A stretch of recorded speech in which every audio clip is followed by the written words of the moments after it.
Good morning, everyone. So today we are going to read our unit first for science.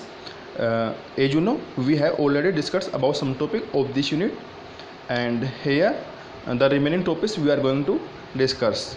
Okay. So our next topic is the about the crop protection. What is the crop protection? As you know, crop protection is the science and practice of managing plant disease, weeds, and other pests that damage agricultural crops and forestry. Okay. First of all, you can see there are many destroying agent of plant like some type of disease, weeds. What is weeds? Unwanted plant that grow in our field. They consume nutrition available for our crops. Okay, and pests. What are the pests? Some insect that damage our plant.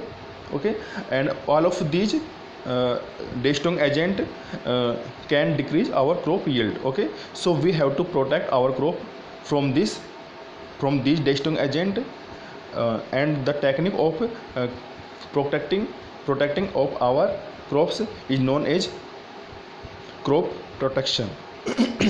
ये crop protection में क्या होता है, जब हम खेतों में फसल उगाते हैं तो कुछ फसलों को नुकसान करने वाले डिस्ट्रॉय करने वाले एजेंट होते हैं, जैसे कुछ बीमार लग गई फसलों में, ठीक है, या कुछ वीड्स उग गए जो अनवांटेड प्लांट है, जो कि नेसेसरी जो इम्पोर्टेंट न्यूट्रिशन होते हैं प्लांट के लिए उनको कंज्यूम कर जाता है, जिससे प्लांट के लिए उनकी डेफिशिएंसी हो जाती है. और कुछ पेड़ जैसे इंसेक्ट वगैरह कीड़े वगैरह लग जाते हैं पेड़ों में, और या फिर कोई जो एनिमल्स हैं, आवर एनिमल्स हैं, ठीक है, वो हमारे खेतों में घुस जाएं और हमारी फसल को डिस्ट्रॉय कर दें. तो इन सब से हमारे क्रॉप को प्रोटेक्शन करने के लिए हम जो मेथड और जो प्लानिंग करते हैं उसको हम बोलते हैं crop protection. Understood? So next you can see there are a lot of method to protect our crops. Okay, first of all you can see scarecrows. What is scarecrow? These are the images of humans from placed in the field that can keep birds away from a field. देखो जो आपको structure दिख रही है ऐसी, ये एक humans का स्ट्रक्चर होता है. इसमें लकड़ी की जो लकड़ी होती है उसका ऐसा ह्यूमन टाइप स्ट्रक्चर बना जाता है, और उसमें किसी पर्सन के जो ओल्ड क्लोथ्स होते हैं उनको पहना देते हैं.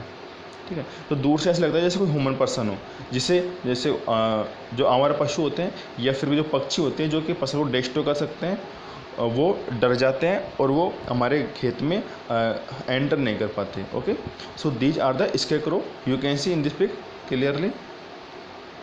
So this is also method of crop protection. Now next is the use of pesticides. What are the pesticides?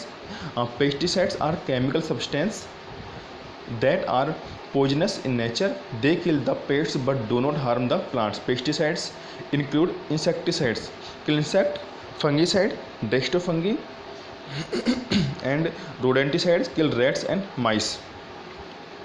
Some commonly uses pesticides are DDH, BSC, malathion, gamexin, heptchler, methylene, parathion. Okay etcetera. तो pesticide होता है जिसको हम कीटाणुनाशक बोलते हैं. ये क्या होता है, केमिकल का बना हुआ होता है और ये जहरीला होता है, लेकिन ये पेड़ नुकसान नहीं करता. ओनली फंगस हो गया हमारे खेतों में, रैट्स हो गए, माइस हो गए, ओके, इंसेक्ट हो गए, केवल उनको डिस्ट्रॉय करता है. ओके, और हमारी फसल को, हमारे क्रॉप्स को प्रोटेक्ट करता है. Okay, this is the pesticides. You can see in this pic a farmer spraying pesticide over the crops, okay, to avoid the destroying agent for the crops. Now next method is the weedings. Okay, what are the weedings? Some unwanted plant grow along with crop plants and compete with the crops for water and minerals and sunlight. These plants are called weeds. Amaranthus, cholai, and wild oat, javi are some examples of weeds. They need to be removed at regular intervals, otherwise crop yield is badly affected. The process of removing weeds from a field is called weeding. It can be done by the following methods. Okay, so what are the weeding? I already told you that there are some unwanted plant, okay. We do not grow them, but they grow automatically in our field, and or they compete with our crop in to absorb nutrition and water from the same field, okay. So there is a deficiency of nutrition and water for our crop plants, and it can decrease our crop yield, okay.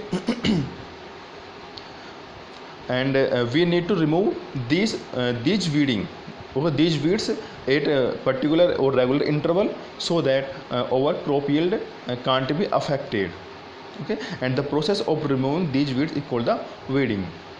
अब देखो, जो हमारी फसल होती है, जिसमें हम जैसे गेहूं की फसल कर ली या फिर चावल की फसल कर दी, उसमें क्या होता है कि कुछ ऐसे पेड़ उग जाते हैं जिनको हम उगाना नहीं चाहते, लेकिन जो अनयूजफुल होते हैं फिर भी उग जाते हैं, like as amaranthus and oat, okay, amaranthus and ओट।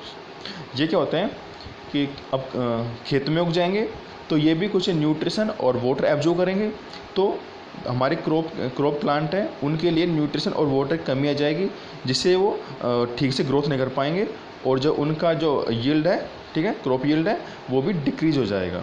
तो इनको हम, तो ये अनवांटेड प्लांट, अनयूजुअल प्लांट है, इनको टाइम टू टाइम हटाना पड़ता है, okay. In this pic you can see these farmers are removing the weeds. So the method of the remove weeds, first is the mechanical method, second is the chemical method, third is the biological method. So what is the mechanical method? In this method, weeds are removed by hand or by using implements like खुरपी और a harrow। और देखो mechanical method में क्या होता है, या तो वो हाथ से हटाएंगे जो अनयूजफुल प्लांट्स उग गए हैं ऑटोमेटिकली, या फिर जो खुरपी होती है, एक एग्रीकल्चरल टूल होती है, और एक हैरो होता है, ठीक है। इनकी हेल्प से हटाने की जो प्रोसेस है विथ हैंड, इसको हम बोलते हैं mechanical method. So in this pic you can see this is mechanical method. Now next is the chemical method. These methods involve removal of weeds by using chemicals called the weedicides. 2,4-D and MCPA are example of weedicides. अब देखो chemical method है तो definitely sure है कि ये इसमें chemical use होगा, और तो इससे क्या करेंगे, हम जो हमारा फील्ड है उसमें केमिकल का स्प्रे कर देंगे, तो केमिकल इस टाइप का होगा जो हमारे क्रॉप को प्लांट है उनको डैमेज नहीं करेगा, ओनली जो अनवांटेड और अनयूजफुल जो वीड्स हैं उनको ही डिस्ट्रॉय कर देगा, okay. So this is the chemical method. In this we use spraying certain type of chemicals over crop। Now next is the biological method, okay, as the name show, biological method, it mean for the remove weeds, in this method we use some biological agent, okay, maybe insect, okay. So in this method you can see, in this method natural enemy of weeds like insect are released in the field, which feed in weeds and destroy them. For example, cochineal insect is used to eliminate prickly pear। अब देखो biological method में क्या होता है कि कुछ plant ऐसे होते हैं जो उनके नेचुरल एनिमी होते हैं, जो क्या करते हैं केवल सर्टेन टाइप के प्लांट या उसी प्लांट को डिस्ट्रॉय करते हैं। जैसे एग्जांपल है प्रिकली पियर, एक प्लांट होता है जो कि अनयूजफुल अनवांटेड हमारे खेत में उग जाता है, जो हमारे क्रॉप्स को नुकसान पहुंचाता है। इस प्लांट को जो प्रिकली पियर प्लांट है, इसको डिस्ट्रॉय करने के लिए हम एक जो कुछ सर्टेन टाइप के इंसेक्ट, कीड़े मकोड़े होते हैं, उनको छोड़ते हैं। जैसे ये है कोकिनियल, ये इंसेक्ट है, इसको छोड़ देंगे तो ये हमारी फसल को डैमेज नहीं करेगा, केवल वो प्रिकली पियर है उस प्लांट को डिस्ट्रॉय कर देगा और हमारी जो क्रॉप है वो सेफ हो जाएगी, and we can get a very good crop yield. Understood? So these are 3 type of method to remove weeds, okay, and all of these are the method of protection of our crop. Next, harvesting. What is the harvesting? When a crop is fully grown, the next step to cut it down from the fields. The process of cutting and gathering of crops is called harvesting. It can be done manually with a sickle or a by machine called harvester. The harvested grain is then stored. In case of cereal crops, harvesting is followed by threshing. Okay अब देखो harvesting होती है जब हमारी फसल पक जाती है, तो पकने के बाद में हम जब फसल को काटते हैं, तो फसल काटने के प्रोसेस को बोलते हैं हार्वेस्टिंग। जो दो तरीके से होता है, या तो हम हाथों से काटें, मैन्युअली बोलते हैं इसको, या फिर with the help of machine, इसको मैकेनिकल मेथड में बोलते हैं। ओके जो मशीन काटती है फसल को, उसको हम बोलते हैं हार्वेस्टर। एंड जो फसल होती हैं, जो सीरियल क्रॉप होती हैं, ओके सीरियल क्रॉप जैसे चना हो गया, गेहूँ हो गया, जिनमें दाने होते हैं, ठीक है, उनको निकालने के लिए हम यूज करते हैं थ्रेसिंग। जो मशीन है उस मशीन को बोलते हैं threshing machine. Understood? So what is the harvesting? To cut down our ripped crops. Okay जो पकी हुई फसल होती है उसको काटने के प्रोसेस को बोलते हैं harvesting by the two method, manually and mechanically. Mechanical method is harvesting and the machine use for the cereal crops is known as threshing. Okay और now what is the threshing? So threshing, just I told you, the machine used to cut down for cereal crops. The process of separating grain seed from the chaff in the harvested crop is called threshing. It can be done manually or by a machine called thresher. Okay, this is thresher. Is a machine called combine is used for both harvesting and threshing. अब देखो हमने फसल को काट दिया, ठीक है, अब मान लो उस फसल में दाने हैं, तो जो फसल के जो दाने हैं वो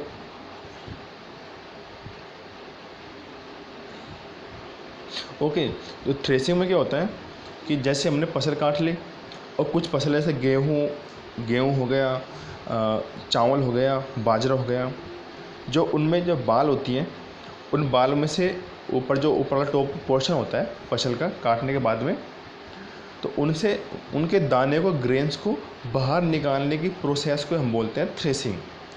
जो थ्रेसिंग होती है ये टू मेथड से होते हैं, manually, okay in this pic this is the manual method and second is the mechanically, okay this is the mechanical method.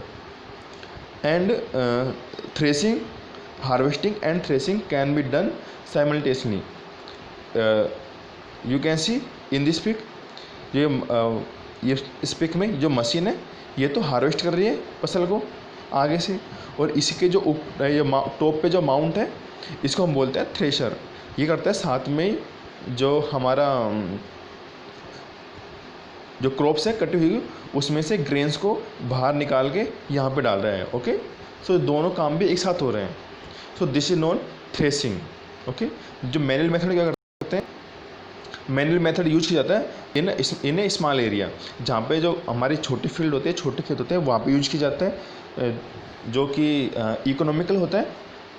यहाँ पे ऐसी आप देख रहे हो, इसे ऐसी स्ट्रक्चर होती है या कोई हार्ड स्ट्रक्चर जहाँ पे हाथों से जो हमारी कटी फसल है उसको मारा जाता है, जिससे जो ग्रेन्स है वो बाहर निकल जाते हैं। This is the threshing machine and this is combine of threshing and harvesting. Now winnowing method, the farmers, what is the winnowing method? Use the wind. Okay, winnowing use the wind. Farmers that have small land holding separate ground from chaff by cropping the harvested crop on the ground from a height by the use of blowing wind. This is called the winnowing. The chaff is lighter, is blown away to some distance, whereas the heavier grains fall directly to the ground below.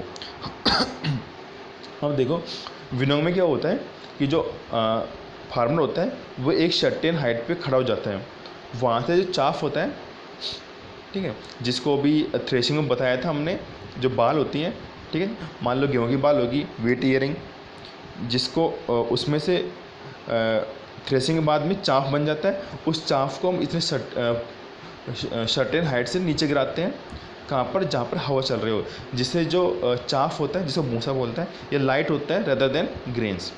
जो हल्का होने के कारण हवा के साथ ये उड़ जाता है और दूर चलाता है, और ग्रेन थोड़ा हैवी होता है तो जस्ट नीचे स्टोर हो जाता है। Okay so this is also method of to obtain grains from chaff, okay, with the help of wind, known as winnowing.